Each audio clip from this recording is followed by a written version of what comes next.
Got a lot of stuff to talk about. We're going to talk about Old Man Logan, the new token system, and then we're also going to talk about the Spotlight raids. Ton of great stuff tomorrow. Old Man Legendary. I'm the old man, but Old Man Logan Legendary event will start, and something new is coming to the game. It's called tokens. Now, we've talked about this a little bit before, but this gives some clarity on how it's going to work. Upgrade tokens. Recently announced that Old Man Logan will be unlocking using upgrade tokens, and that we would share more information about them soon. Now is that time. Upgrade tokens were created to make it easier for new players to jump right into using a character after learning how to upgrade by saving them resources, clicks, and tap.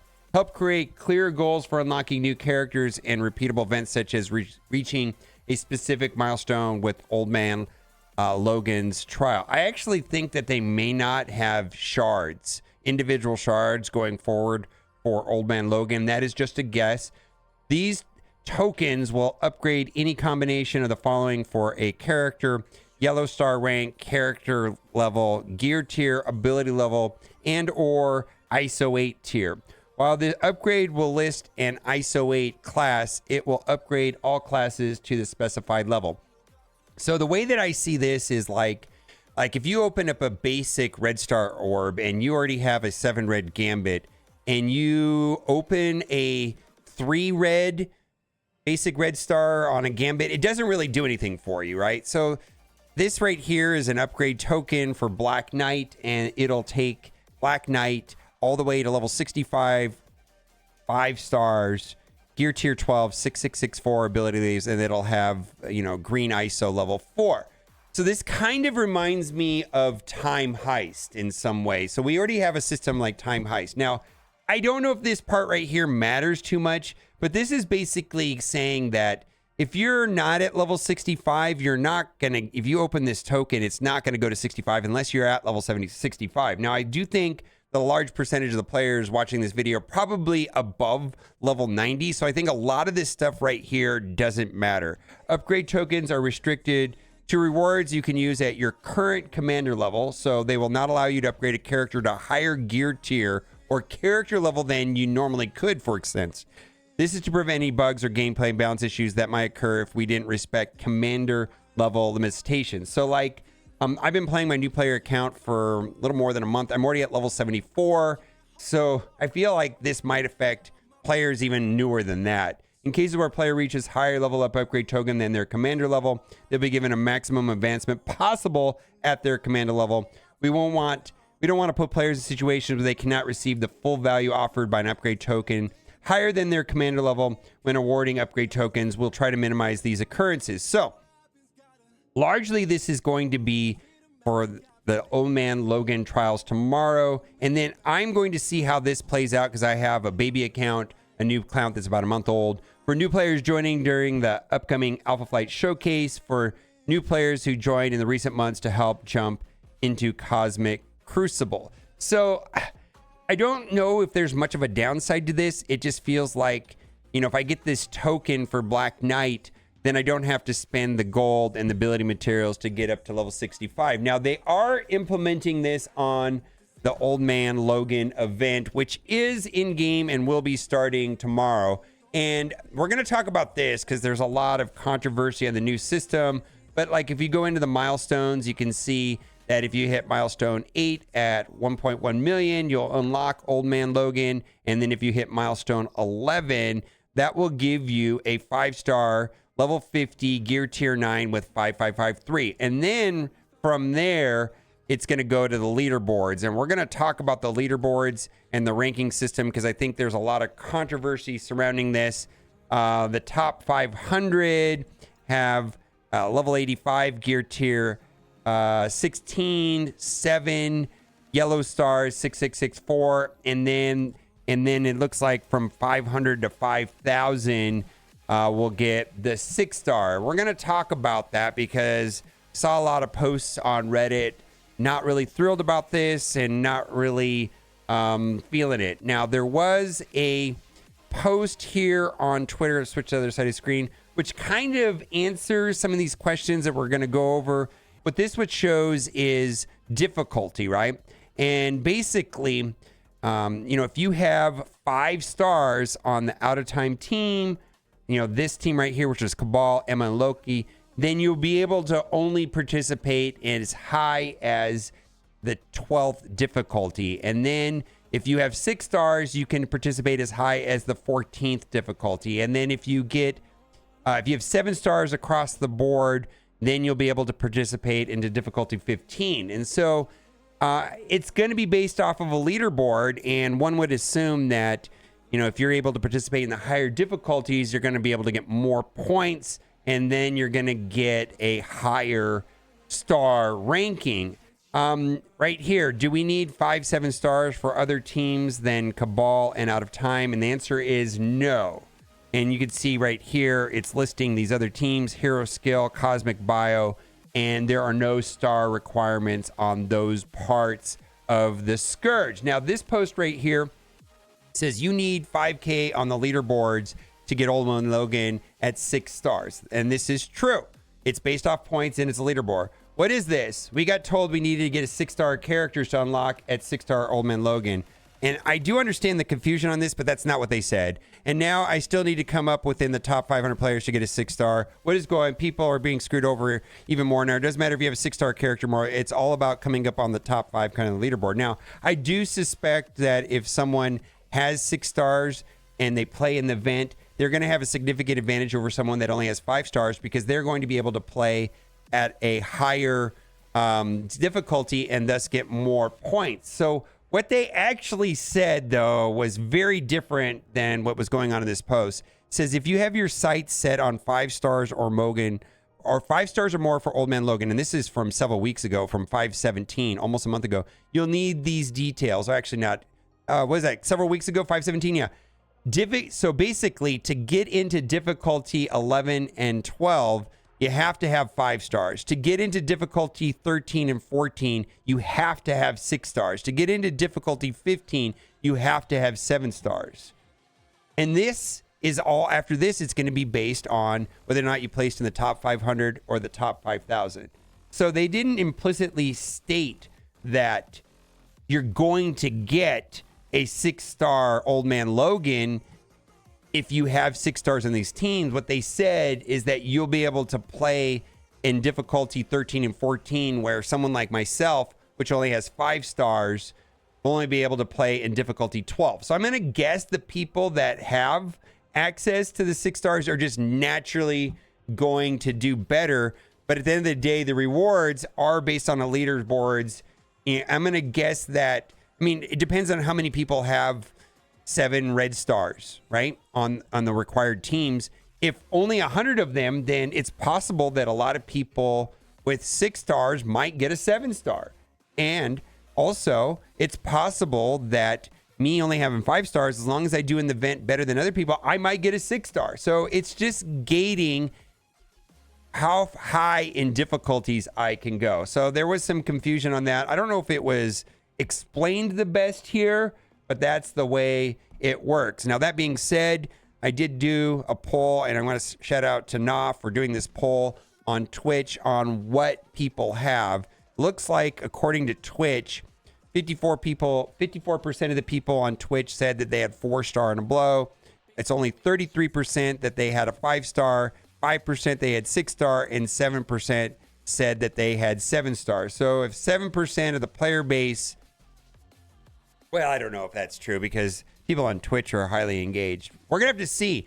Now, where I think this is going to be problematic, perhaps, is that, oh boy, I could see this being a problem. Like if people spent a lot of money and got all the teams up to 7 stars and they're able to go into difficulty 15. Well, just having 7 stars, if there's more than 500 people that have 7 stars on the required teams, they may not get a 7-star. We just don't know.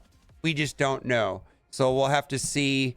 And I can understand why some people are upset by this. Now, this is an actual point of view that I wanted to read right here. Old legendary method was better.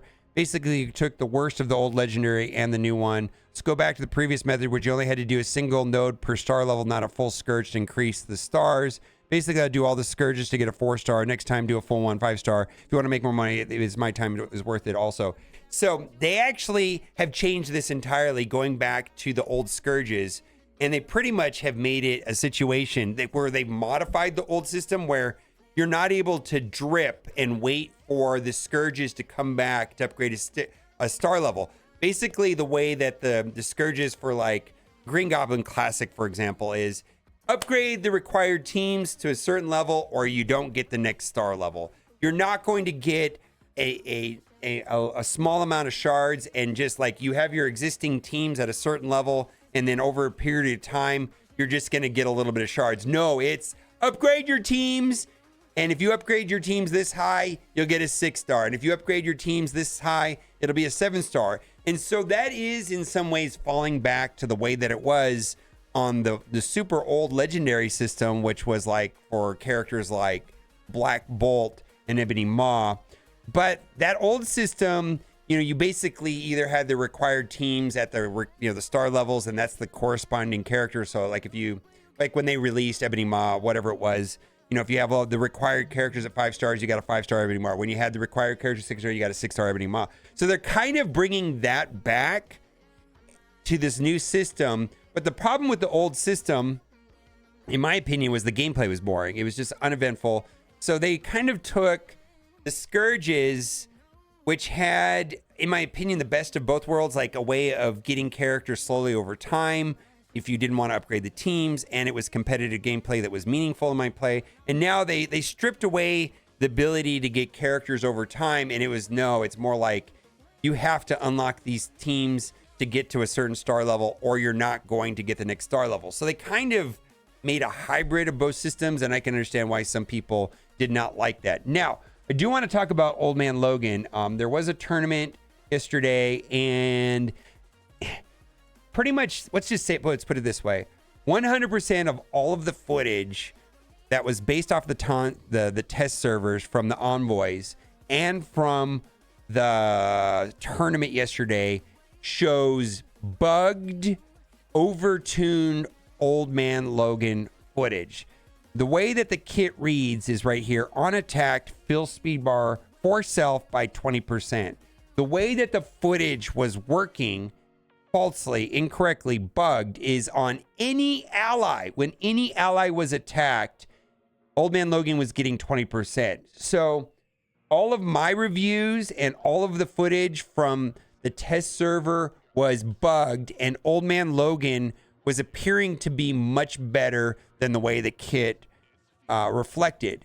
So the developers reviewed this and they said, Old Man Logan passive, we're going to fix it, aligning with the current description so that it only works if he gets hit instead of all allies. So Old Man Logan is going to work the way that his kit states, but all of the test server footages, all of my opinions on Old Man Logan, all of the opinions that were derived from the Envoy tournament yesterday are shit because it was bugged and working way better. So I still think Old Man Logan's going to be an amazing character, but maybe not to the extent that I thought, because the gameplay that I personally experienced, it was working better than the way the kit actually read and the way that it's going to work apparently when it's released. So just be prepared for that. I still think he's going to be a good character.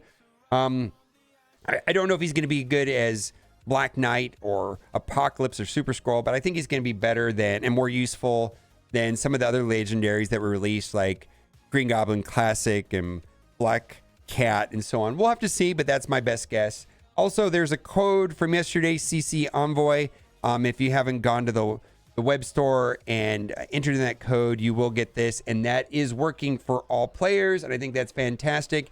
Now, Spotlight Raids, and my opinion of Spotlight Raids before reading this is that this was a new system to make teams not skippable. So this is a war defense team. A lot of people skip war defense teams. Well, they gave them a raid tag and they're putting them on the Spotlight Raids. After reading this, I feel the same way. If I want to participate in the Spotlight Raids, and we're going to read this, I'm going to have to get this team. And I think that this is going to create divisions and alliances. And we're going to go over all the details where, you know, if your alliance wants to finish these spotlight raids and then you don't have high enough levels or gear on a team that you may or may not want, you might create issues with your alliance. And there may be some separations where, you know, certain spending alliances are going to not mix well with free-to-play players. So I don't know. I actually don't. And I think this is going to be a system that is implemented on future teams. And I don't necessarily think that this is free-to-play. So let's read this together. And then you let me know if your opinion mirrors mine. I mean, that's just my take. We have to see how it goes. But that is my guess on what this is going to mean. Spotlight raids. The raid landscape is transforming to bring new challenges, new opportunities, and big rewards with the arrival of the very first spotlight raid. As the name of the raid suggests, this is your chance to put the spotlight on your newest teams. See, it says newest teams in a bid to lug home stellar rewards. Here's what you need to know about the latest addition to our raid lineup. And I wonder if this means that they're going to reissue these all the time and change the requirements. And then whenever the next team that comes out that has a war defense team and people are wanting to skip it, they're going to put it inside the Spotlight Raid. I don't know, but that's the way it feels. Spotlight Raid 1 launches into normal difficulty 1 and difficulty 2. Options to cater to a varying levels of gameplay intensity.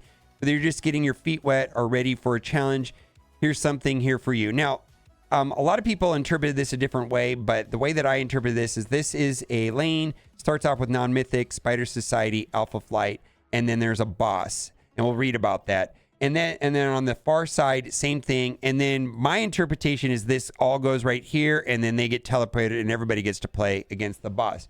They did mention from let's say April 17th, like a month ago, is that they were going to change the number of strike teams. Say goodbye to the usual 3 teams of 8 players and say hello to new 4 teams of 6. This means every player counts more than ever. And so what that means is that it's 2 people per lane. So maybe there's a way of sharing responsibility. Like, you know, if somebody doesn't get Alpha Flight, maybe they can share the lane with somebody that does. And then maybe one person's responsibility is to do Spider Society and the other person's responsibility is to do the Alpha Flight portion. We'll have to see because this is coming out relatively new. You'll need non-mythic characters in the first 2 nodes, followed by Spider Society for the next 3 nodes, and then Alpha Flight Squad for the second half to tackle tougher adversaries. You can confront the final boss with any 5 characters of your choice. Here are the requirements for each difficulty, and there's an ISO requirement shown here with the highest difficulty having blue ISO 4. Your alliance will unlock difficulty 1 after reading 50%, and that is also true with difficulty 2, which I think that is a player-friendly move. Those 100% unlocks of the past were very challenging to finish, and I think this is better. Spotlight Raid rewards. Dive into these raids and come out richer with T4 ability materials, Armory 19 orb fragments, Crimson Raid orb fragments, Spotlight orb fragments, heaps of gold, raid credits, and much more. Earn up to 1 billion season points. Wow. For the raid season leaderboard. So it's going to be important for the leaderboards. Raid evolution. As the Spotlight raids take flight, we're saying goodbye to Gamma raids and Beta raids, which as a newer player on my baby account, I really don't like the Gamma raids. So I'm okay with this on some level, but I have to see how it plays out. Don't worry. The original Alpha raids will stick around, making sure newer players have a perfect starting point with lower entry restrictions. Here's what you need to know about the transition. Say goodbye to old rewards. Alpha, Beta, and Gamma raid orbs will no longer be obtainable. Make sure to claim all your pending rewards from the raid store before they disappear in the near future. I do think that most people open these because even if there was not much in them or they didn't need the characters, there were character shards which could be used in the Ultimus store, and it was Ultimus food. But I know there's going to be people out there right now that are sitting on thousands of Alpha, Beta, Gamma raid orbs. You know what would be nice to have right now if you're in that situation is an open all orb button. So if you're one of the people that has an abundance of these orbs, start opening now because they are going to go away. So it's kind of a big deal. If you have a ton of these, start opening them now. Raid classification rundown. Alpha raids are renamed Greek raids. Fine. Alpha Raid keys and energy are now going to use the Purple Raid energy and the Purple Raid keys. That makes sense. ultimate keys and energy, now green raid keys and green raid energy. Adjustment to rewards. And some of this I'm skeptical of, so we have to see how this plays out. Greek and Spotlight raids will utilize the new purple raid resources. So you're going to have a choice between doing the Spotlight raid and or the Greek raid, right? So I guess, which that's just going to be the old Alpha raid, right? So there you go. The new Spotlight raid orbs debuts rewards various character shards, guaranteeing 5 shards of Void Knight in each orb. Will periodically update the contents of the Spotlight raid orb, so stay tuned. So, a couple things here. 2 things. They had a cycle where they committed after 4 months to make characters available in better availability of characters after 4 months of release. And traditionally what that meant is that 4 months passes like it has with the Hive Mind team, and they go into the raid store or the blitz store, or they're farmable on a node. So we've passed the 4 month mark. I think that was on the 16th. And they said, well, we're going to do something a little bit different, but there's going to be more access. So they're going to put Void Knight into the Spotlight raid orbs. So 2 questions this leads for me is that what's going on with Red Goblin and Gwenem? And then secondly, like I personally have Void Knight to 7 already. And are they going to stop putting characters in the Blitz store and the Raid store, and they're going to start funneling them into this? I don't know if I like this. And if that's true, then should I hoard these, right? Because it sounds like they're incentivizing hoarding right here. We will periodically update the contents of the Raid orb, so stay tuned. So this is incentivizing hoarding. Like, I have to see what's in these orbs. I mean, obviously, if there's a lot of crimson gear in these orbs, I'm not going to want to hoard it because I want to get into Dark Dimension 7. But if I only care about the character shards and I already have Void Knight at 7 stars, then maybe I don't open this orb and I start hoarding. I don't know if that's good design to incentivize hoarding. We'll have to see. Green raids will primarily yield gear, while purple raids focus on dispensing ability materials. Average alliances can expect a 60% boost in ability material gains from playing purple raids. And on my new player account, that is one of the largest bottlenecks for so is training materials. Training materials and ability materials seem to be the largest bottleneck on my new player account, which is about a month old. T4 ability material rewards in the purple raids have been adjusted to accommodate the removal of T4 ability materials from green raids and the raid season leaderboard starting in the new raid season on June 9th. Okay, so we'll have to see how this plays out. Expect gear orb fragments and gold orb fragments to be replaced by more versatile raid credits and gold. And sharpen your strategy to prepare your alliance for the rival spotlight raids on May 29th. I'm skeptical of all this. We'll have to see how it plays out. I feel like lately, Scopely is only giving us half of the information. You know, like this whole thing with Old Man Logan and this. You know, like, for me to have a strong opinion of this, I need to know how hard difficulty 12 is. And if everybody can't get past difficulty 12, then what? Or is difficulty 12 going to be so easy that everybody with a 5-star XYZ is going to do it on a max difficulty, and then we're going to have massive tiebreaker programs? So basically what I'm saying is I feel like there's enough information here to be I don't know if I like this or not because I don't have all the information. I feel like all the information they give us lately is 75% of the information, and the final 25% that we just don't know is whether or not it's going to be awful or good. And I feel that way about Logan event tomorrow, and I feel that way about the Spotlight raids. Like, that missing 25% information could mean that this is okay, or could mean that this is truly awful for players in general. Also, got to say congratulations to Monkey and other players who got the mega gold orbs from guessing the leaderboard. So there was a total of 6 players that got this. There was some clarification. I guess nobody got 8 for 8, but some people got 6 of 8. And so they gave out those rewards to 6 players. So congratulations. We got a meme right here. Congratulations to them to finish completing the tournament. And then lastly, oh boy, this is going to be a fun one. So courtesy of Boylon and Boylon's Datamined, I will put a link to his Discord in the description. He has found in the Datamined some new Alliance War bonuses, which are interesting. 20% primary stats to defending war-ready Hero Spire versus allies. So this was new warriors last season. If not exhausted, spawn with 2 safeguard, offense up, defense up, and 50% speed bar. So the problem with this is there's no way of testing this because the room bonuses in Alliance War don't turn on. So there's no way of testing this. And this 50% speed bar is going to affect some very, very important teams. For example, there's a lot of known counters for infestation that probably simply will not work with big time Spider-Man having 50% turn meter, 50% turn meter on spawn. Also, Void Knight is a plug and play character. I mean, he could be put on a gabillion teams and just wreak havoc. So this is going to be Tangled Web, Infestation, parts of Hive Mind, or just using plug and play Void Knight. Spider Society is a bonkers team.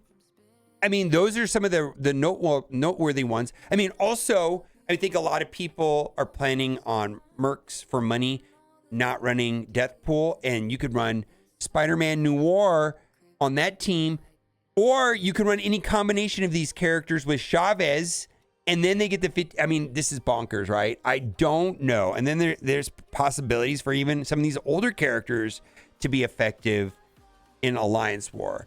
And I think it's interesting, and I think it'll mix things up in Alliance War, which I do welcome that. My issue is that there's no way of testing anything.